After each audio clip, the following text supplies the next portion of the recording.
സുഹൃത്തുക്കളെ, ഇപ്പൊ ഞങ്ങള് തൃശ്ശൂരിൽ ഒരു ലെഫ്റ്റനന്റിന്റെ കല്യാണത്തിന് പോയാണ്. ഇപ്പൊ എന്നോടൊപ്പം നമ്മുടെ ലെഫ്റ്റനന്റ് ഖാദർ സാർ. നേരത്തെ നമ്മുടെ ട്രെയിനിങ്ങിന്റെ സമയത്തുള്ള വീഡിയോ കണ്ടെങ്കിൽ പരിചയപ്പെട്ടിട്ടുണ്ടാവും. അതേപോലെ തന്നെ ഫ്രണ്ടിൽ ഞാൻ കാണിച്ചു സബ് ലെഫ്റ്റനന്റ് ഷർഷാദ് സാർ. സാറേ ഒന്ന് കാണിച്ചേക്ക്. നമ്മുടെ വീഡിയോയിൽ കണ്ടാണ്. പിന്നെ അതുപോലെ Aneem K Jose sir, lieutenant Aneem K Jose sir. അപ്പോൾ എല്ലാവരും ഉണ്ട്. ഞങ്ങൾ 4 പേരും കൂടിയാണ് ഇപ്പോൾ തൽക്കാലം അങ്ങോട്ട് പോകുന്നത്. ഇനി അവിടെ നിന്ന് കൂടുതൽ ലെഫ്റ്റനന്റ്മാരെ വീണ്ടും നമുക്ക് അവിടെ നിന്ന് കാണുകയും പരിചയപ്പെടുകയും ചെയ്യാം. അവിടുത്തെ കല്യാണ കാഴ്ചകളും വിശേഷങ്ങളുമാണ് അപ്പോൾ ഇന്നത്തെ വീഡിയോയിലുള്ളത്. അപ്പോൾ നമ്മുടെ ലെഫ്റ്റനന്റ് ബൈജു സാർ ഇത് ഇടയിൽ വന്ന് കയറിയിട്ടുണ്ട്. ഓക്കെ സാർ, എന്തൊക്കെയുണ്ട് വിശേഷം? സുഖമായിട്ട് പോകുന്നു. നമ്മുടെ ട്രെയിനിങ്ങിന്റെ സമയത്ത് ബൈജു സാറിനെയും പരിചയപ്പെടുത്തായിരുന്നു. ആ സമയത്ത് വീഡിയോ കണ്ടവർക്ക് അറിയാം. അപ്പോൾ ഫുള്ള് ലെഫ്റ്റനന്റുമാരാണ് ഇപ്പോൾ ഈ കാറിലുള്ളത്. ഞങ്ങളൊരു ലെഫ്റ്റനന്റിന്റെ കല്യാണത്തിന് വേണ്ടിയുള്ള ഒരു പോക്കാണ്. ഞങ്ങളിങ്ങനെ പോയിക്കൊണ്ടിരിക്കുകയാണ്. അതിനിടയിൽ നമ്മുടെ സാറിന്റെ വീട്ടിലേക്ക് ഞങ്ങളെ ക്ഷണിച്ചിരിക്കുകയാണ്. പുള്ളിക്കാരൻ ഫ്രണ്ടില് ഒരു ബുള്ളറ്റില് കള്ളിമുണ്ട് എടുത്തിട്ട് ഇതാ എന്നാ സ്റ്റൈല് മോഹൻലാല് പോണ പോലുണ്ട്. ലെഫ്റ്റനന്റ് ആണ് അദ്ദേഹം. ഒരു അഹങ്കാരമില്ല, ഒരു ഇതുമില്ല. ഒരു നാടൻ ലുക്കില് അദ്ദേഹം പോവുകയാണ്. അദ്ദേഹത്തിന്റെ നാട്ടിൻ പുറത്തു കൂടി പോയിക്കൊണ്ടിരിക്കുകയാണ്. എന്ത് കൊലക്കാണ്. ഏതായാലും അദ്ദേഹത്തിന്റെ വീട്ടിലൊക്കെ ഒന്ന് പോയിട്ട് അദ്ദേഹത്തിന് നമുക്ക് കാറിൽ ഇറങ്ങിയിട്ട് വരും. ചായയൊക്കെ കുടിച്ചിട്ട് വരിക. അതാണ് നമ്മുടെ ലെഫ്റ്റനന്റ്.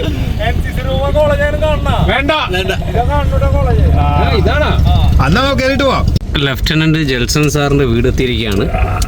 അദ്ദേഹം അതാ ബുള്ളറ്റിൽ നിന്ന് ഇറങ്ങി. ഓക്കെ, നമ്മുടെ ലെഫ്റ്റനന്റ് ജെൽസൺ സാറിനെ ഒന്ന് പരിചയപ്പെട്ടേക്കാം. ഓക്കെ, നമസ്കാരം. ഹലോ സാർ, വണ്ടി ഓടി തുടങ്ങിയോളൂ. മനസ്സിലായോ? ആരും വണ്ടി പറയുന്നുണ്ടല്ലേ? അതിനുശേഷം വണ്ടി നീങ്ങി തുടങ്ങിയ റോഡിലൂടെ ഇത് നോക്കുമ്പോ വണ്ടി അവിടെ തന്നെ കിടക്കണേ എപ്പോഴും. അല്ല, ആരും നമ്മള് വെയിറ്റ് ചെയ്തിരുന്നത് അതൊക്കെ മനസ്സിലായി. അല്ല, ഞങ്ങൾ ആലുവയിൽ വെച്ച് പറയുന്നതാണ്. ഇവിടെ വീട്ടിൽ വന്നാൽ നമ്മുടെ PRCL എടുത്ത ഗ്രൂപ്പ് ഫോട്ടോ ഒക്കെ ഇവിടെ ഡിസ്പ്ലേ ചെയ്ത് വെച്ചിരിക്കുകയാണ്. പിന്നെ സാറിന്റെ മൊമെന്റോ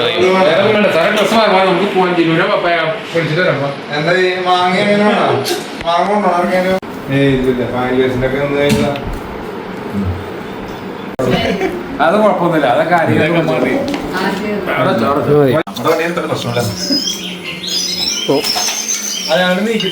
ഇവിടെ നിന്ന് കുറച്ച് മാങ്ങ പറിക്കുകയാണ് നമ്മള്. നമ്മുടെ അനീഫ് സാറിനൊക്കെ മാങ്ങ വേണം, പിന്നെ എനിക്കും വേണം അനീഫ് സാറിനും വേണം കേട്ടോ. അപ്പൊ അതുകൊണ്ട് ഇവിടെ നിന്ന് കുറച്ച് മാങ്ങ പറിച്ചെടുക്കുകയാണ്.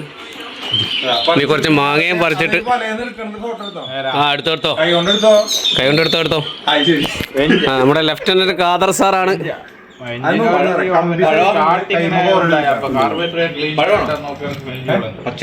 പഴത്താണോ? പച്ചയല്ലേ? കഴിക്കാൻ പറ്റത്തില്ലല്ലോ ഇതിപ്പോ. അല്ലേ, കറിയാക്കാനാ അത്?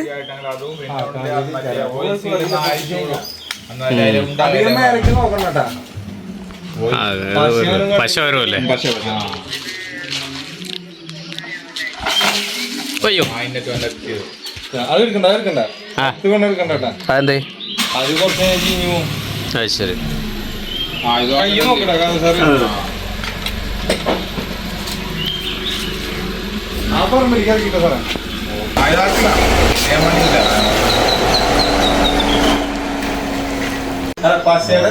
കമ്പി അത്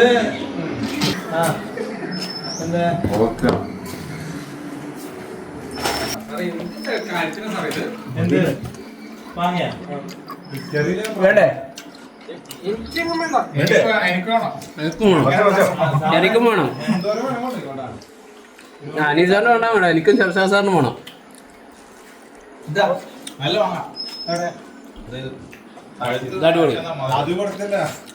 കൊണ്ട് പറിക്കാൻ ഇതിന് മേലെ കയറി പറിക്കാൻ പറ്റുമെന്ന് പറഞ്ഞു. അപ്പൊ അതിന് കോണിയുള്ള ഭാഗം നോക്കി ഞങ്ങൾ പോവാണ്.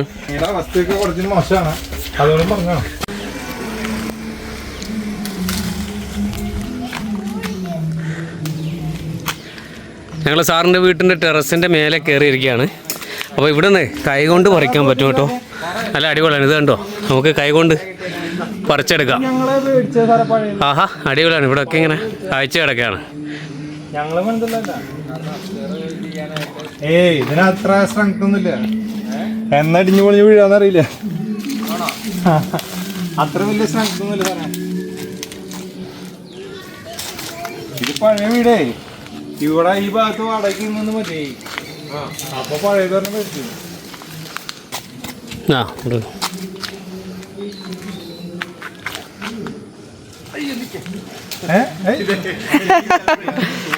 ടെറസിന്റെ മേലെയാണ് ഇപ്പോൾ ഉള്ളത്. ഇതാ കണ്ടോ, ഇതൊക്കെ നമുക്ക് കൈകൊണ്ട് പറിക്കാൻ വേണ്ടി നമ്മളൊക്കെ ടെറസിന്റെ മേലെ കയറിയിരിക്കുകയാണ്.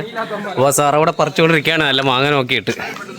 അല്ല, നിങ്ങൾ പൊട്ടിച്ചോണ്ടിരുന്നോ? ഞാൻ ഡ്രസ് മാറ്റി തരാം.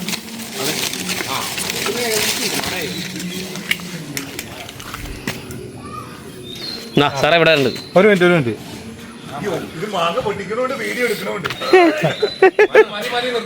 സാഹസികമായിട്ട് ഇറങ്ങണം അല്ലേ? സാഹസികമായിട്ട് ഇറങ്ങണം അല്ലേ? അത് ഡ്രസ് ഉണക്കാടാൻ വേണ്ടിട്ട് കിട്ടിയതാ. ഇങ്ങനെ ഇറങ്ങണട്ടാ. ആ അത് ശരിയാ, ഇവിടുത്തെ കിണറാണല്ലേ, വലിയ കിണറാണ് കേട്ടോ. നമ്മുടെ നാട്ടിലെ കുളം പോലെ ഉണ്ട് ഇവിടുത്തെ കിണർ. തുറക്കാൻ പറ്റൂലേ സാറേ ഇത്? അയ്യോ ഇതുകൊണ്ടാ. നല്ല നീളമുള്ള കിണറാണ്. ഇവിടെ വാതിലൊക്കെ ഉണ്ട്, ഇങ്ങനെ സെറ്റപ്പാണ്.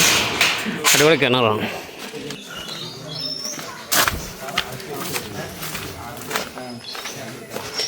ഇതാണിപ്പോൾ ഇവിടുത്തെ കിണർ.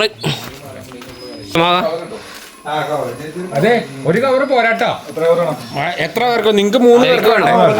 എനിക്കെന്തായാലും വേണം. മാങ്ങ, ഇത്രയും മാങ്ങ ഞങ്ങളിപ്പോ പറിച്ചെടുത്തിരിക്കുകയാണ്. വേണ്ടാന്ന് പറഞ്ഞാരൊക്കെ കഴിച്ചു തുടങ്ങിയ. നമ്മൾ നമ്മുടെ ലെഫ്റ്റനൻറ്റ് ജെൽസൺ സാറിൻ്റെ വീട്ടിൽ നിന്നും വെള്ളം കുടിച്ചു, ചെറുതായിട്ട് ചെറുകടിയൊക്കെ കഴിച്ചു, പിന്നെ കുറേ മാങ്ങ പറിച്ച് തന്നു. എന്നിട്ട് ഞങ്ങളിപ്പോൾ തിരിച്ച് പോകുമ്പോഴാണ് കല്യാണമുള്ള വീട്ടിലേക്ക്. ഇവിടെ നിന്ന് അധികം ദൂരമില്ല, ഏകദേശം ഒരു 10 മിനിറ്റ് എന്നാണ് പറഞ്ഞു കേട്ട്. അല്ല, സാറ് വരുന്ന വെയിറ്റ് ചെയ്തേക്കാണ്.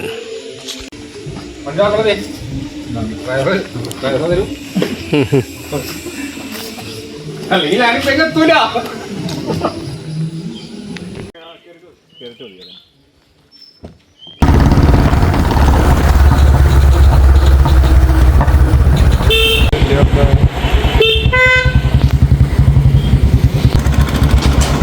പോയാ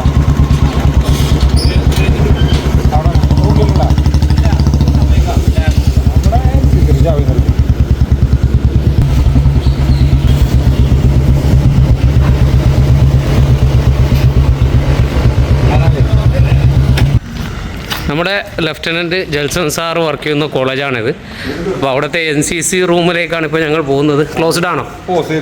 ആ, സമയം വൈകി, ക്ലോസ്ഡ് ആണ്. ഇവിടെ അതിൻ്റെ 24 KBN NCC ടൂക്കോയ് ത്യാഗരാജാർ polytechnic college തൃശ്ശൂരിലാണ്.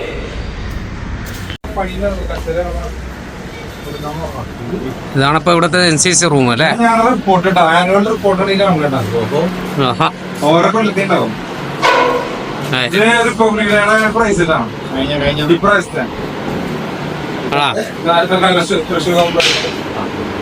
Thrissur കോർപ്പറേഷനിലെ റിപ്പബ്ലിക് ഫസ്റ്റ്.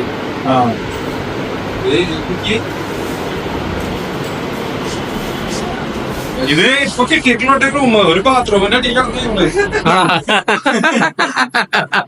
ഇത് പാറ്റാ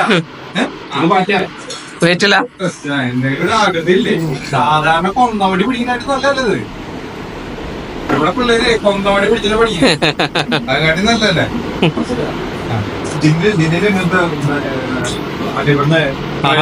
ഇതൊക്കെ അടിപൊളിയാണല്ലോ. ട്രൈപ്പോഡൊക്കെ ഉണ്ടല്ലോ.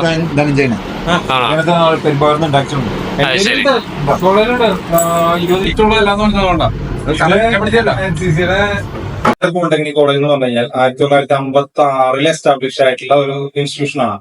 ഇത് ത്യാഗരാജ ചെട്ടിയാർ എന്ന് പറയുന്ന ഒരു വ്യക്തി അളകപ്പ നഗർ എന്ന് പറയുന്ന ഈ ഒരു ഗ്രാമം വാർത്തെടുക്കാൻ വേണ്ടിയിട്ട് ഇവിടെ ഒരു ടെക്സ്റ്റൈൽ ഉണ്ട്, ത്യാഗരാജ ടെക്സ്റ്റൈല്. അപ്പൊ ആ ടെക്സ്റ്റൈലിനോടനുബന്ധിച്ച് അതിലെ വർക്കേഴ്സിന്റെ കുട്ടികൾക്ക് ഒരു ടെക്നിക്കൽ എഡ്യൂക്കേഷൻ അല്ലെങ്കിൽ പ്രൊഫഷണൽ എഡ്യൂക്കേഷൻ കിട്ടുന്നതിന് വേണ്ടി സ്ഥാപിതമായിട്ടുള്ള ഒരു ഇൻസ്റ്റിറ്റ്യൂഷൻ ആയിരുന്നു. ഇതിന് തന്നെ ഒരു ഹോസ്റ്റൽ ഉണ്ട്, അതേപോലെ തന്നെ ഗ്രൗണ്ട് ഉണ്ട്. അങ്ങനെ ഒരു ടൗൺ എന്നുള്ള രീതിയിൽ ക്രിയേറ്റ് ചെയ്തിട്ടുള്ള ഒരു ആശയമാണിത്. അതിനുശേഷം അവരിവിടെ നിന്ന് മാറിപ്പോകുന്നതിനോടനുബന്ധിച്ച് ഈ കോളേജ് ക്രിസ്ത്യൻ മാനേജ്മെന്റ് ഏറ്റെടുക്കുകയായിരുന്നു. ക്രിസ്ത്യൻ മാനേജ്മെന്റിൽ ഒരു 6 പള്ളികൾ ചേർന്ന് ഷെയർ ഇട്ടിട്ടാണ് ഇത് ഏറ്റെടുത്തത്. അതിൽ വരുന്നതാണ് കോട്ടപ്പടി, പാവറട്ടി, ഒല്ലൂര്, ലൂർദ്, പള്ളുവില്, പിന്നെ ഒരെണ്ണം തൃശ്ശൂർ അതിരൂപതയുടെ ഷെയറാണ്. അങ്ങനെ 7 ഷെയറുകളാണ് ഇതിനകത്തുള്ളത്. അപ്പൊ ക്രിസ്ത്യൻ മാനേജ്മെന്റ് ആണ് ഇത് നടത്തിക്കൊണ്ട് പോകുന്നത്. വളരെ പുരാതനമായിട്ട് ഇടുക്കിയിൽ നിന്നും തിരുവനന്തപുരത്ത് നിന്നും ലക്ഷദ്വീപിൽ നിന്നൊക്കെ ഇവിടേക്ക് കോട്ടകൾ ഉണ്ടായിരുന്നു. ലക്ഷദ്വീപിൽ നിന്നൊക്കെ ഒരുപാട് വ്യക്തികൾ ഇവിടെ ഹോസ്റ്റലിൽ വന്ന് പഠിച്ച് ഉന്നതമായ വിജയം കരസ്ഥമാക്കി ഉന്നത സ്ഥാനങ്ങളിൽ പ്രവർത്തിക്കുന്ന ഒരുപാട് വ്യക്തികളുണ്ട്. അവരിന്നും കോണ്ടാക്റ്റിലുണ്ട്. ഈ കോളേജിനോട് അവർ അത്രയധികം ഒരു ബന്ധം പുലർത്തുന്നുണ്ട്. അങ്ങനെ വളരെ റെപ്യൂട്ടഡ് ആയിട്ടുള്ള ഒരു സ്ഥാപനത്തിൽ വർക്ക് ചെയ്യാൻ കഴിയുന്നു എന്നുള്ളതിൽ വളരെയധികം സന്തോഷമുണ്ട്. Thank you. ലെഫ്റ്റനന്റ് ജിന്നുവിന്റെ കല്യാണത്തിന്റെ സ്പോട്ടിലെത്തി.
കല്യാണത്തിന്റെ പാർട്ടിയൊക്കെ കഴിഞ്ഞു, ഭക്ഷണമൊക്കെ കഴിച്ച് ഇപ്പൊ ഞങ്ങൾ പുറത്തിറങ്ങിയിരിക്കുകയാണ്. ഇനിയിപ്പോ ഞങ്ങൾ തിരിക്കുകയാണ്. അപ്പോൾ ഇതൊക്കെയാണ് ഇവിടുത്തെ കല്യാണത്തിന്റെ കാഴ്ചകൾ. ഓക്കെ, അടുത്ത വീഡിയോയിൽ കാണുന്നവരെ സൈൻ ഔട്ട്.